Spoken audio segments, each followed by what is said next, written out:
Welcome to the deep dive. Today, we're plunging into the heart of a city that's just, well, incredibly dynamic and captivating. Ho Chi Minh City, Vietnam. Yeah, it really is. This place is a buzzing hub. It's a real magnet for expats, for business travelers, and it feels like it's constantly growing. Absolutely.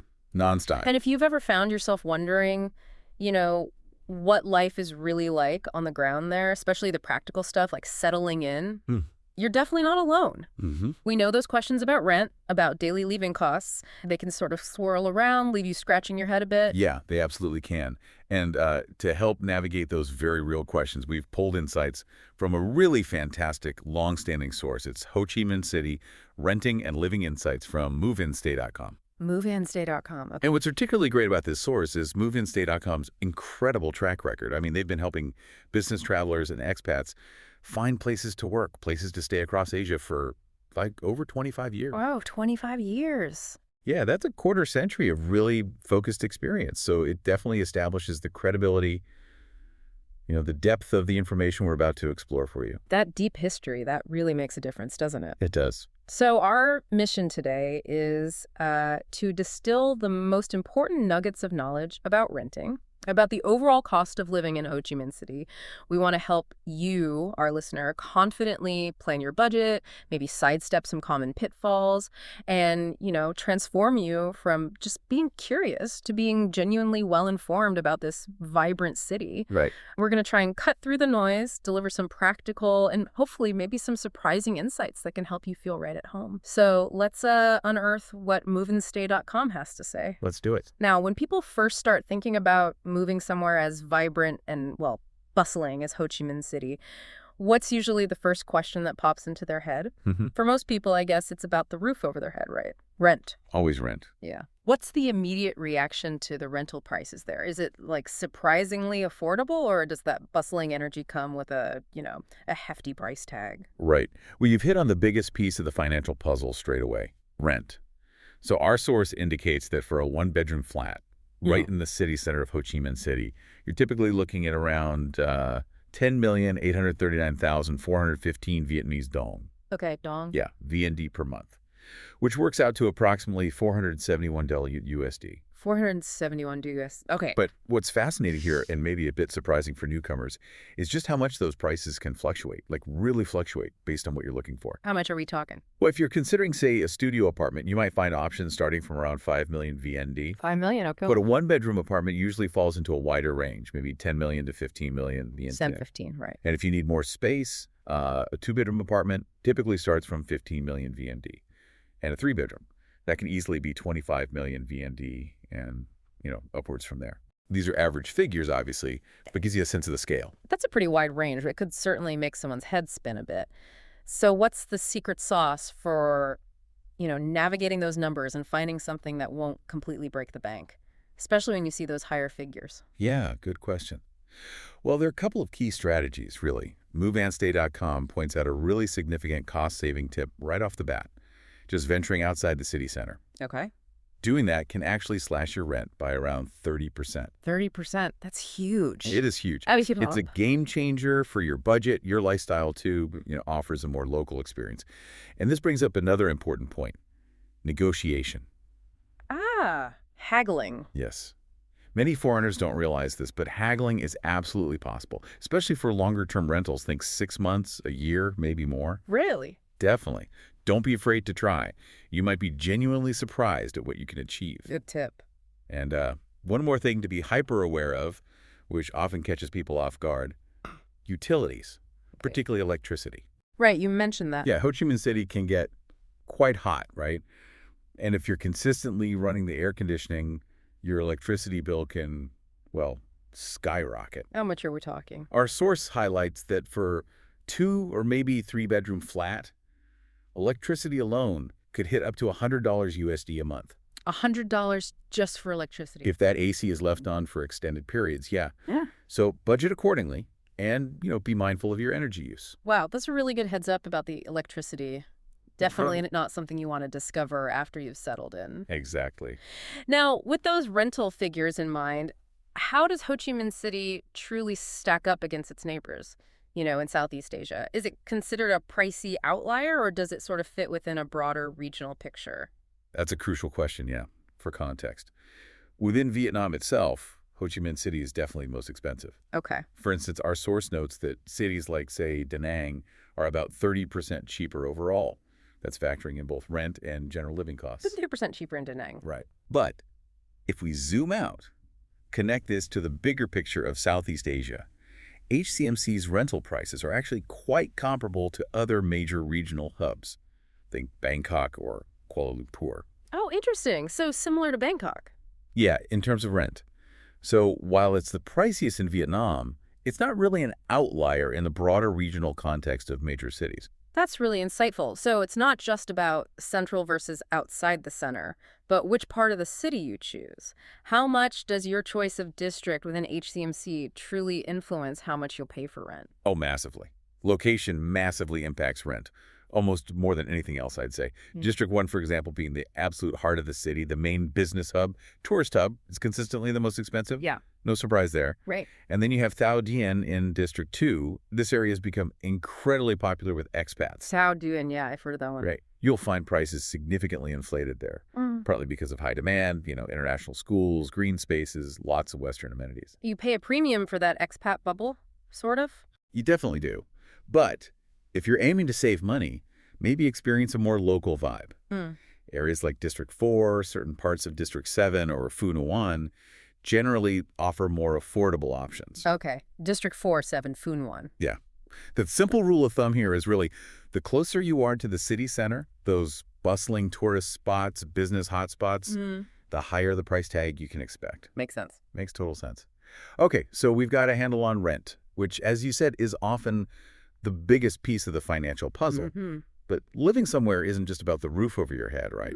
Once you've got that covered, what does the rest of the Ho Chi Minh City experience cost? Like daily expenses, food, getting around? Yeah, and that's where things get really interesting, I think. Because while rent can be a bit higher, the other expenses can be surprisingly affordable. Oh, really? Yeah, particularly if you're willing to embrace the local way of life. Food, for instance. Incredibly cheap. Street food heaven. Oh, totally. Street food is not only delicious, but just amazingly inexpensive. You can find a filling bowl of pho or a banh mi for like under £2. Under £2. Wow. Yeah. Even local restaurant meals are very reasonable. Of course, if you crave imported goods or you regularly dine at Western-style restaurants, your costs will definitely increase. Naturally. For cooking at home, the local markets are the way to go. Fresh produce at much lower prices than the big supermarkets. So markets over supermarkets for savings. Definitely. To give you some concrete examples from the source, a meal at a local eatery might cost you just £2 to £4. £2 to £4. Yeah. Whereas a Western meal could easily be £8.50. Big difference. The difference. Coffee is another prime example of this contrast. Local Vietnamese coffee, fantastic by the way, is typically uptown £51. 50 up to £1. Yeah. But a Western-style coffee shop might set you back £3 pounds. Ouch. And for groceries, say, a week's worth from local markets could be £15-25. Compare that to maybe £30-50 if you're doing Western-style groceries or big supermarket runs. That's a huge difference, especially on food and coffee. Those daily habits, they can really, really add up. They absolutely do. So beyond food, how do people generally get around in HCMC? What are the common, affordable transport options? Right. Well, public transport is still developing. So most residents, both local and foreign, rely heavily on motorbikes. Ah, the motorbikes. Yep. Buying or renting one is common, relatively cheap. Then there's Grab. Like Uber. Exactly. The local Uber equivalent. Oh. Widely available, incredibly affordable, especially for shorter distances. And the Grab bike option is even cheaper. Grab bike, right. And crucially, it's faster in the city's notorious traffic. Faster and cheaper. Good combo. Definitely. Buses are an option too. They're incredibly cheap, but they can be crowded and maybe a bit confusing for newcomers to navigate initially. Okay. Taxis are more expensive, generally best saved for occasional use or maybe if you have a lot of luggage. And actually, that's exactly what the MoveInStay.com article highlighted with an anecdote, wasn't it? Yeah, I remember that. It talked about how someone initially relied just on taxis and their transport costs were, quote, insane. Ah, yeah, insane. But once they adapted, switched to using Grab Bike, occasionally the bus, their monthly expenses just plummeted. Exactly. That really brings home how adapting to local ways can lead to pretty dramatic saving. It really does. It's about being flexible, being open to how locals do things. As for other expenses, utility bills, beyond that AC caveat we talked about, are generally lower than in many Western countries. Okay. Internet access, mobile phone plans, widely available, quite inexpensive. Good to know. Other expenses you need to factor in are things like entertainment, healthcare, maybe visa costs, which obviously vary depending on your nationality and how long you're staying. Right. My advice, always factor in a buffer, Mm. for unexpected expenses. And remember, your total monthly outlay will vary based on your chosen district and, of course, your personal lifestyle choices. A buffer is always wise. Okay, so once you've wrestled your budget into submission, the next exciting step is finding the actual place. The fun part. Or stressful part. Huh, yeah, maybe both. Our source hints at interesting apartment layouts and furniture choices. What should someone really expect when they start looking for a rental property in Ho Chi Minh City? Yeah, interesting is a good word. You definitely need to approach this with realistic expectations. When a rental is described as furnished in HCMC, it typically means the basics. Bed, wardrobe, table, chairs, fridge, maybe a cooker. Just the essentials. Pretty much. Don't go in expecting fancy appliances or top-of-the-line furniture unless you're explicitly paying a premium for it. And it's absolutely crucial to check the condition of everything before you sign anything. Everything, okay. As for layouts and furnishings, MoveAndStay.com highlights that furnished in HCMC can mean anything from functional basics to the truly, unique. Unique how? They even mention apartments with a kitchen might be surprisingly compact, or layouts that are far from the typical Western open plan. Sometimes you get a balcony that's just big enough for a single potted plant. Ah. It's all part of adapting to the local style, I suppose. Some apartments are open plan, others have more clearly defined rooms. It's really about thinking what truly suits your lifestyle. Right. Do you need a dedicated workspace? How important is a generously sized kitchen? Don't just get distracted by a nice view, Make sure the furnishings are practical, the apartment itself is functional for your daily needs. It can even be helpful to check out some local vacation rentals online first, just to get a feel for different layout ideas before you commit to a long-term lease. That's great advice, especially about not getting distracted by just the view. Makes sense. And what if you're planning on getting a motorbike? Which sounds like almost a given for HCMC. Is parking a headache or like a hidden cost? Parking. This is actually a really big deal for motorbike owners. It comes up a lot. I bet. Many apartment buildings do offer parking, but it's not always guaranteed, and sometimes there's an extra fee involved. Right. So you absolutely need to ask about motorbike parking up front. Is it available? Is it monitored? Is it secured? What's the cost? The source even details different experiences, from easy access open garages to those locked gates needing fobs, or even fingerprint scanners. Fingerprint scanners for parking. Wow. Yeah, so if you're someone who'll be coming and going often, the convenience and the security of the parking situation can make a real difference to your daily life.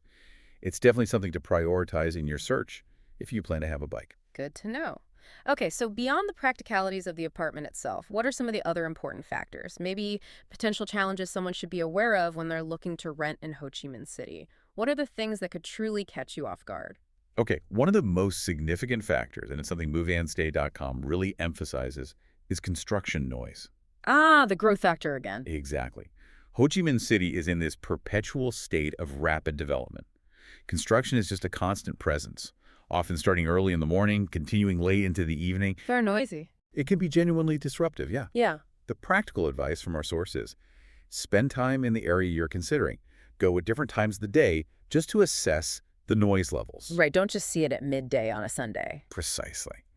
And honestly, for many people, earplugs may very well become your best friend. Ha, good tip. Also, you'll likely encounter many serviced apartments in HCMC. These can be great. They often include cleaning services, laundry, sometimes even meals. Sounds convenient. It can be, but you need to understand exactly what's included, how often the services are provided, and if there are any additional costs. And what's fascinating here is the strong advice to use a detailed inventory checklist when you move in. Inventory checklist. Seriously, go through it meticulously. Document everything.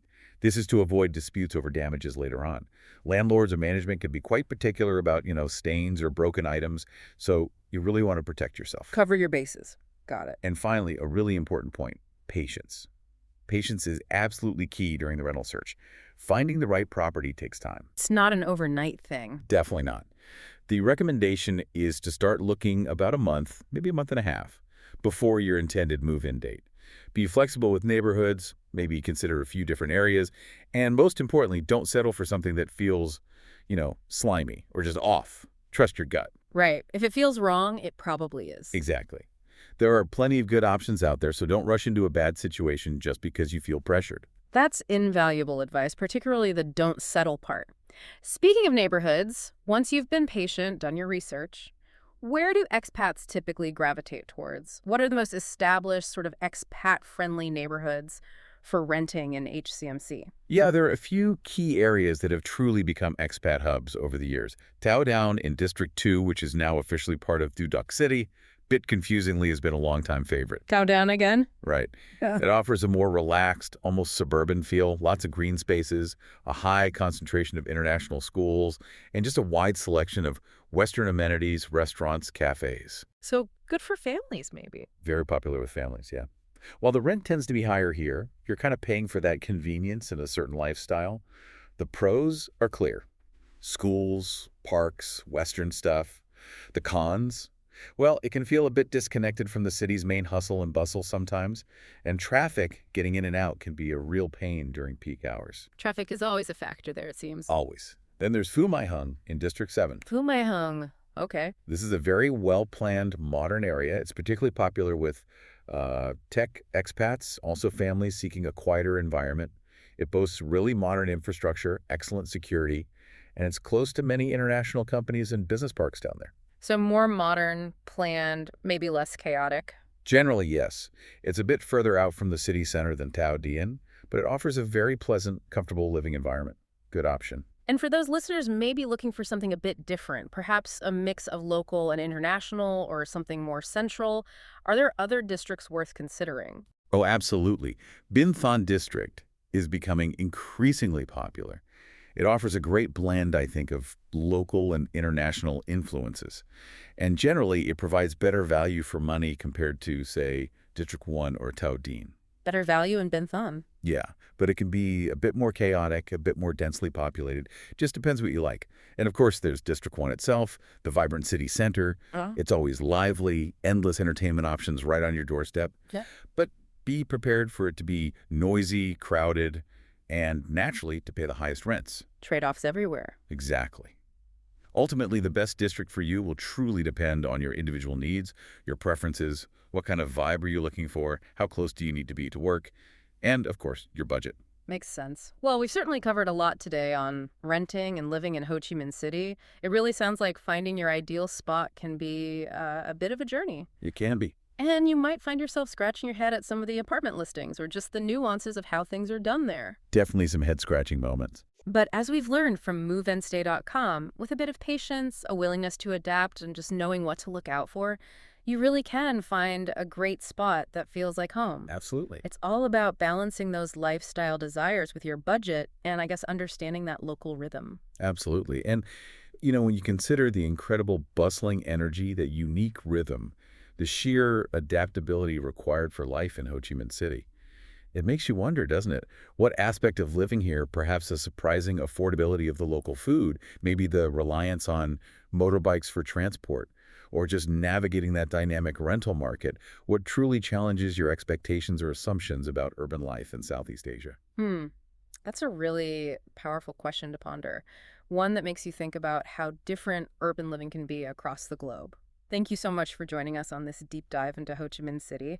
We hope you feel much more informed now and maybe ready to explore this incredible city, whether that's in person or just in your mind. Hope it helps. Keep digging for those insights, everyone, and I'll see you on the next deep dive.